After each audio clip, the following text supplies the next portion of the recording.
Good morning सभी दोस्तों को। आज वैसे तो धुलंडी का त्यौहार है, लेकिन समय इतना इम्पोर्टेंट है हमारे लिए।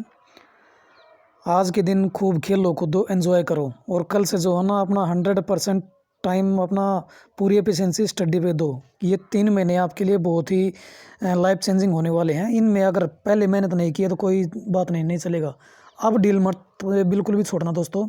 3 महीने भी अगर जम के मेहनत कर लोगे तो नौकरी मिल जाएगी। उसके बाद आपकी लाइफ, आपका समय जिस तरीके से चाहो वैसे एंजॉय करना, लेकिन एक बार कामयाब हो जाओ पहले। तो कल इसके बारे में मैंने आपको बता दिया था। जो इसके फॉर्म भरे जाएंगे 16 मार्च से भरे जाएंगे और लास्ट डेट 5 अप्रैल की रहेगी। यहाँ पे कल थोड़ी सी भी जल्दबाजी में वीडियो रिकॉर्ड हुई थी, तो लास्ट डेट के बारे में बताना भूल गया था मैं। तो 16 मार्च से 5 अप्रैल तक आपके सीईटी के फॉर्म भरे जाएंगे और जो आपका एग्ज़ाम स्टार्ट होगा वो 13 मई से 15 जुलाई तक आपके एग्ज़ाम चलेंगे। 13 मई से 15 जुलाई तक आपके जो है ना एग्ज़ाम चलेंगे, कंटिन्यूशन में रहेंगे। आपकी जो कैटेगरी है उनके अकॉर्डिंग डेट वाइज फिक्स हो गई है, सारी की सारी सभी की डेट एग्ज़ाम के अकॉर्डिंग। तो उन्हीं के अकॉर्डिंग आपके डेट एग्ज़ाम चलेंगे। ये हेल्पलाइन नंबर दे रखा है। अगर आपको कोई कन्फ्यूज़न है कि कोई आपका पर्सनल इशू है तो यहाँ पे आप कॉल करके, मेल करके अपना जो है ना जो भी आपकी पर्सनल प्रॉब्लम है यहाँ पर आप बात कर सकते हो। अब जो सबसे इम्पोर्टेंट चीज़ है सिलेबस। सिलेबस ने तो अब की बार वही फिल्टर फाड़ दिए, बिल्कुल ऐसा गजब का सिलेबस से डिज़ाइन किया है। जहाँ तक मेरा मानना है ना, तो बहुत ही उम्दा किस्म का, बहुत ही हाई लेवल का, बहुत ही अच्छा जिसको बोलते हैं, बहुत ही ज़बरदस्त पेपर आपको देखने को मिलेगा। यहाँ पर डिटेल से थोड़ा सा बात कर लेते हैं सिलेबस की। सबसे ऊपर ये दे रखा है कि आपकी जो 20% वेटेज, 10% वेटेज और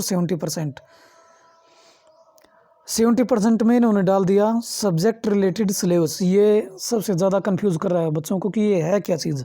इसके बारे में बात करेंगे। उससे पहले जो 10% ऊपर इन्होंने दे रखा है, ये देखो 10%, ये सिर्फ कंप्यूटर के से रिलेटेड है भाई। कंप्यूटर पे पूरा का पूरा फोकस करना, मतलब 10%, 10% आपको कंप्यूटर के ज़रूर देखने को मिलेंगे। कंप्यूटर पे बिल्कुल डील मत छोड़ना, चाहे आपकी कैटेगरी कोई भी हो, ग्रेजुएशन बेस हो या फिर आपकी +2 बेस हो या कोई भी एग्ज़ाम हो। 8 से 10% कंप्यूटर के 100% देखने को मिलेंगे, तो पूरा फोकस करना भी कंप्यूटर के। अब जो 20% इन्होंने यहाँ पर दे रखा है, 20% वेटेज आपका general awareness, reasoning, mathematics, history including Haryana related history, current affair, literature, geography, civic, environment, culture, ये 20% में डाल दिए। इनका मतलब है कि आपका एक एक 2-2 नंबर का math, GS, general awareness, Hindi, English, जो कुछ भी है, ये एक एक 2-2 नंबर का आएगा। 20% में ये डाल दिया, 10% में आपका कंप्यूटर डाल दिया और 70% में सब्जेक्ट रिलेटेड सिलेबस डाल दिया। अब ये सब्जेक्ट रिलेटेड सिलेबस है क्या, ये इस कन्फ्यूजन में मत रहना कि जो पोस्ट आप अप्लाई करना चाह रहे हो उस पोस्ट से रिलेटेड ही पूछेंगे, ऐसा कुछ नहीं है। तो जो ये 20% में मैथ, रीजनिंग ऊपर डाल रखा है, ये सिलेबस आगे भी यहीं पे आएगा। आगे इसको थोड़ा सा अलग से डिफाइन किया है, किस तरह से। अब इसका ए ग्रुप आप ध्यान से देखो, जर्नल इंटेलिजेंस एंड रीजनिंग। तो रीजनिंग यहाँ पर आपकी जो है ना 10 से 15 नंबर की रीजनिंग आएगी। जो रीजनिंग आप पढ़ते आ रहे हो वही रीजनिंग आएगी। ये अलग से मेंशन कर रखी है 70% में। तो ये ही रीजनिंग आने वाली है, जो आप अब तक पढ़ते आ रहे हो उसका लेवल थोड़ा सा हाई हो जाएगा। आपके जो फिगर बेस्ड क्वेश्चन है वो ज़्यादा देखने को आपको मिलेंगे, तो लेवल यहाँ पर इसका थोड़ा सा हाई हो जाएगा। इसमें डिटेल से दे रखी है भी कौन कौन से टॉपिक हम मेंशन करेंगे। लगभग सारी रीजनिंग मेंशन कर रखी है। डिटेल से पढ़ने की ज़रूरत नहीं है, कुछ भी आपको छोड़ने को नहीं मिलेगा। आप ये छोड़ो, कुछ मत छोड़ो। जो रीजनिंग का आपका कंप्लीट सिलेबस है, हर टॉपिक से आपको क्वेश्चन देखने को मिलेंगे। अब बात करते हैं जनरल अवेयरनेस की।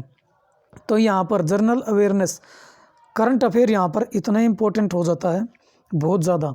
करंट अफेयर के आपको भयंकर क्वेश्चन देखने को मिलेंगे, बिल्कुल बजट से रिलेटेड, चारों और क्या हो रहा है पूरी दुनिया में, लेटेस्ट क्या घटना घट रही है, उससे काफ़ी क्वेश्चन देखने को मिलेंगे।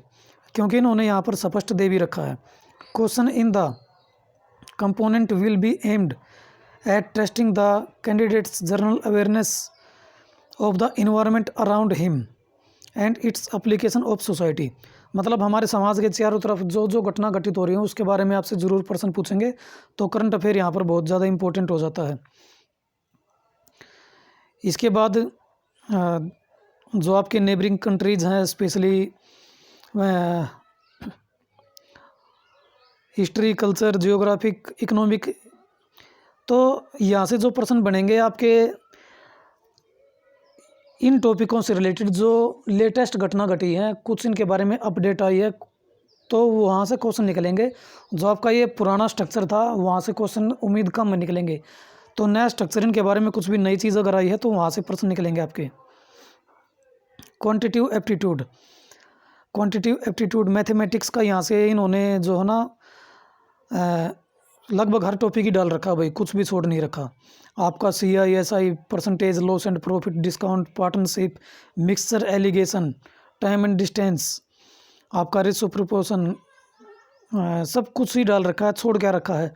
छोटा तो कुछ है ही नहीं भाई, कुछ भी छोड़ नहीं रखा। तो सब कुछ आपका एडवांस हो चाहे आपका बेसिक मैथ हो, सब कुछ डाल रखा है यहाँ पर। आपके सर्कल भी आएंगे, आपके प्रिज्म भी आएंगे, आपके ट्रिग्नोमेट्री भी आएगी, आपका क्वाड्रिलेटरल्स भी आएगा आपका। मतलब कहने का ये है कि कुछ छोड़ नहीं रखा। तो हम कुछ ये नहीं कह सकते कि अब ये मत करो, ऐसा तो कुछ है नहीं भी जो आपको नहीं करना, आपको सब कुछ पढ़ना है। हिंदी, इंग्लिश, जो आपकी लैंग्वेज आएगी, हिंदी से भी 10-15% निकलेंगे, इंग्लिश से भी 10-15% निकलेंगे। इकोनॉमिक्स एंड गवर्नेंस, जो आपका ये पार्ट दे रखा है, आपकी ये जो है ना पॉलिटी पे खासा फोकस करना। आपको पॉलिटी से रिलेटेड, आपके संविधान से रिलेटेड प्रश्न निकलेंगे भाई। यहाँ पर स्पेशल दे रखा है finance commission, role and function, basic concept of economics and introduction to microeconomics. Economics आपको काफ़ी डिटेल से पढ़नी है, स्पेशल डाल रखी है, तो भाई ज़्यादा क्वेश्चन निकलने की उम्मीद है यहाँ पे। अलग अलग जिस तरह से पूछेंगे वो भी इन्होंने मेंशन कर रखा है। Theory of demand and supply, theory of production and cost, forms of market and price determination in different markets. तो काफ़ी बढ़िया टाइप का प्रश्न बना रखा क्वेश्चन पेपर आपका जो है ना देखने को मिलेगा। हरियाणा से रिलेटेड, हरियाणा के बारे में आज से पहले ये डिफरेंस आपको ज़रूर देखने को मिलेगा भी। जो CET का आपका पहला एग्ज़ाम हुआ था उसमें हरियाणा के जो बेसिक क्वेश्चन थे वो पूछे गए थे। हरियाणा के प्रश्न यहाँ भी पूछे जाएंगे, लेकिन यहाँ पर फिल्टर फाड़ क्वेश्चन होंगे। हरियाणा के बहुत ही अच्छे लेवल के क्वेश्चन देखने को मिलेंगे। जो बेसिक क्वेश्चन है उनको भूल जाना, हल्के टाइप के जो आज तक आप पढ़ते आए हो उनको भूल जाना। काफ़ी डीप से यहाँ पर जो गैलेक्सी एक्सिस के जो दीपक सर जो आपको हरियाणा जी के पढ़ाते हैं, बहुत ही गहराई में जाके बहुत ही डीप क्वेश्चन जो कराते हैं, वो आपको सिलेबस यहाँ पर आपके काम आएगा। हल्के हल्के क्वेश्चन से काम नहीं चलेगा, बिल्कुल गहरे प्रश्न जो आपने आज तक देखे नहीं होंगे वो प्रश्न आपको हरियाणा को देखने को मिलेंगे यहाँ पर आपके। तो हरियाणा के बारे में इन्होंने गांव की स्ट्रक्चर के ऊपर बहुत ज़्यादा फोकस कर रखा है। रूरल मार्केटिंग, गांव का स्ट्रक्चर क्या है, गांव के लोग कैसे रहते हैं, कैसे जीवन जीते हैं, कैसे क्या है। तो जो HCS लेवल का पेपर होता है वहाँ उस टाइप के आपको क्वेश्चन देखने को मिलेंगे भाई। बहुत ही अच्छा पेपर देखने को मिलेगा आपको, डीप में जाके स्टडी करने को मिलेगी। आगे इन्होंने स्पेशल दिया है ये fundamental of insurance, introduction to insurance, contact of life insurance, first insurance, margin insurance, accidental and motor insurance. तो इस टाइप के क्वेश्चन भी आपको 3 से 4 देखने को मिलेंगे। इंश्योरेंस सेक्टर के बारे में डिटेल से पढ़ना, इसके बारे में जो है ना हम भी आपको डिटेल से पढ़ाएंगे। और जो है ना कहीं से भी कुछ भी आपको अलग से भी मटेरियल अगर मिलता है, इंश्योरेंस सेक्टर को काफ़ी डीप से रिसर्च करना आपको। 3 से 4 क्वेश्चन आपको ज़रूर देखने को मिलेंगे यहाँ पर। Environment studies and disaster management, ये भी इन्होंने मेंशन कर रखा है। 5 से 7 क्वेश्चन इसके बारे में भी आपको ज़रूर देखने को मिलेंगे। डिजास्टर मैनेजमेंट क्या होती है, इन्वायरमेंटल स्टडीज़ इज EVS जो आप आज तक पढ़ते आए हो वो पढ़नी ज़रूर है, लेकिन उससे आगे का सिलेबस भी आपको ज़रूर कवर करना है। डाइजेस्टर मतलब किस किस तरीके से जो हम जीवन यापन कर रहे हैं, वहाँ पर हमें क्या डिफ़िकल्टीज़ फेस करने को मिलेंगी, हमें क्या क्या डिफ़िकल्टी आज तक फेस करते आए हैं, उनका समाधान क्या है, क्या क्या हमारे सामने समस्या आके खड़ी होती हैं, हमारे जो एनर्जी के संसाधन हैं वो क्या क्या हैं, वो कहाँ से इंक्रीज़ हो सकते हैं, क्या क्या उनमें डिक्रीजिंग पॉइंट हैं। काफ़ी कुछ दे रखा भी एनर्जी के बारे में। नेचुरल जो रिसोर्सेज हैं वहाँ से, पोल्यूशन से, हमारा इन्वायरमेंट किस किस तरीके से पोल्यूट होता है, हम उनको कैसे अच्छा रख सकते हैं। तो थोड़ा सा यहाँ पे इनको आप स्टडी कर लेना, यहाँ से आपका कंसेप्ट क्लियर हो जाएगा।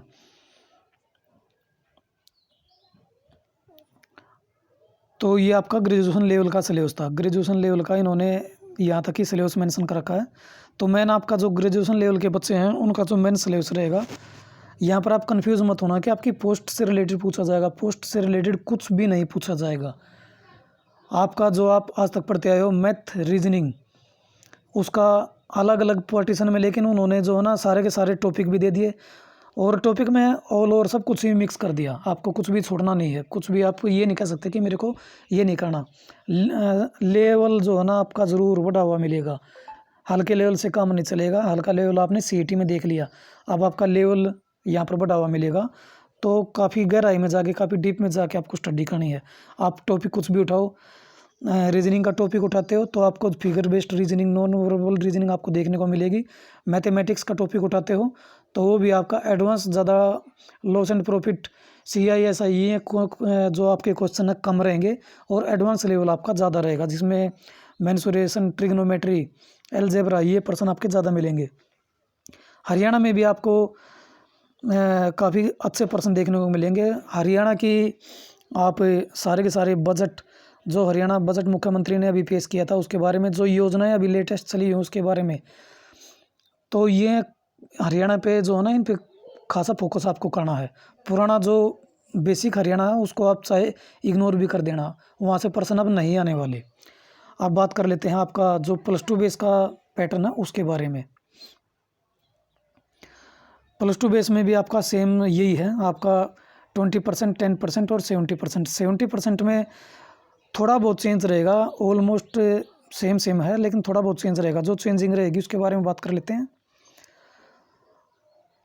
जर्नल इंटेलिजेंस, आपका जर्नल अवेयरनेस, यहाँ पर कुछ खास चेंजिंग नहीं है। आपके मैथमेटिक्स में चेंज इन्होंने दे रखा है, हिंदी इंग्लिश लैंग्वेज भी कोई चेंज नहीं है। मैथमेटिक्स, क्वांटिटेटिव एप्टीट्यूड, यहाँ पर चेंजिंग दे रखी है। यहाँ पर जो ग्रेजुएशन लेवल का आपका पेपर था वहाँ पर इन्होंने सारा का सारा मैथ ही डाल रखा है, लेकिन जो +2 बेस का आपका पेपर रहेगा वहाँ पर इन्होंने जो टॉपिक दिए हैं, नंबर सिस्टम दिया है, फंडामेंटल अर्थमेटिक ऑपरेशंस दिए हैं आपके, इसमें परसेंटेज, रेशो और simple interest, CISI, time and work, mensuration, algebra, geography, trigonometry, statistics, charts. तो जहाँ तक हम समझते हैं आपका जो है ना ग्रेजुएशन लेवल और +2 लेवल टॉपिक लगभग सेम है, लेकिन जो क्वेश्चंस का लेवल रहेगा वो यहाँ पर डिफरेंस देखने को मिलेगा। +2 लेवल के जो बच्चे रहेंगे इतना हाई लेवल नहीं जाएगा मैथमेटिक्स का भी, रीजनिंग का भी। जो ग्रेजुएशन लेवल के बच्चे रहेंगे उनका लेवल अकॉर्डिंगली +2, उनका लेवल हाई देखने को मिलेगा। बाकी जो टॉपिक हैं वो ऑलमोस्ट लगभग सेम से हैं, टॉपिक में इतना कोई डिफरेंस नहीं है। हिंदी का सिलेबस है, हिंदी के बारे में दे रखा है भाई क्या क्या आपको आएगा। हरियाणा के बारे में लगभग सेम है, कोई डिफरेंस नहीं है। लेवल का डिफरेंस आपको जब आप पेपर देने जाओगे तो उसके बाद ही कुछ कह सकते हैं, या ऐसा हो सकता है कि लेवल आपका +2 का थोड़ा सा कम आए, थोड़ा सा ही कम रहेगा, कुछ ज़्यादा डिफरेंस देखने को नहीं मिलेगा। लेकिन आपको जो +2 बेस के बच्चे हैं उनको भी जो अपनी तैयारी हो ग्रेजुएशन के इक्वल ही करनी है। या ये मत समझना कि हमारा पेपर ईजी आएगा, कुछ भी ईजी नहीं होने वाला। पेपर जो है ना डिफ़िकल्टी आएगा, अपना ये समझ के चलना कि ग्रेजुएशन के लेवल का ही हमारा पेपर होगा। बाकी जब आपका पेपर आएगा तब पता चलेगा कि माजरा क्या है। लेकिन सीधा कहने का मतलब ये है कि तैयारी बहुत अच्छे से करनी पड़ेगी, आपको डील नहीं दे सकते। जो आपने आज तक पढ़ा है उससे आगे का जो 3 महीने आपके बचे हैं, जो आज तक पढ़ा है उससे आगे का इन 3 महीनों में आपको पढ़ना है। तो काफ़ी अच्छा सिलेबस देखने को मिलेगा। और जो ये इन्होंने सिलेबस दे रखा है, ये कभी 2014-15 में राजस्थान के पीसीएस में, पब्लिक सर्विस कमीशन, वहाँ से जो जिस टाइप का जो सिलेबस आता था वो लगभग कॉपी कर रखा है, वही लगभग यहाँ पर इन्होंने डाल रखा है। तो अच्छा सिलेबस देखने को मिलेगा। तो ये इन्फॉर्मेशन आपके लिए थी। तो आज का दिन धुलंडी का दिन है, आज का दिन आपके लिए फ्री, आप खेलो को दो, एंजॉय करो, लेकिन कल से सीरियस होकर पढ़ाई पे जुट जाना। बिल्कुल कल से कोई किसी भी टाइप का कोई कंप्रोमाइज़ नहीं चलेगा। तो सभी को फिर से मेरा नमस्कार। और जो है ना, चैनल को भाई बार बार कह रहा हूँ, सब्सक्राइब ज़रूर करो। आपका अपना चैनल है, ये इतनी मेहनत हम आपके लिए कर रहे हैं भाई। इसमें ये मत समझना कि हमें अलग से बहुत कुछ हमारी कमाई होगी या कुछ होगा। अगर थोड़ा बहुत चैनल अच्छा ग्रोथ करता है तो थोड़ा बहुत हमें मिल भी गया तो वो यूट्यूब की तरफ से मिलेगा। आपसे हम कुछ भी नहीं ले रहे। आपसे जो है ना, इतनी गुजारिश है, चैनल को सब्सक्राइब करो, ये इन्फॉर्मेशन अपने सभी साथियों तक पहुँचाओ। धन्यवाद।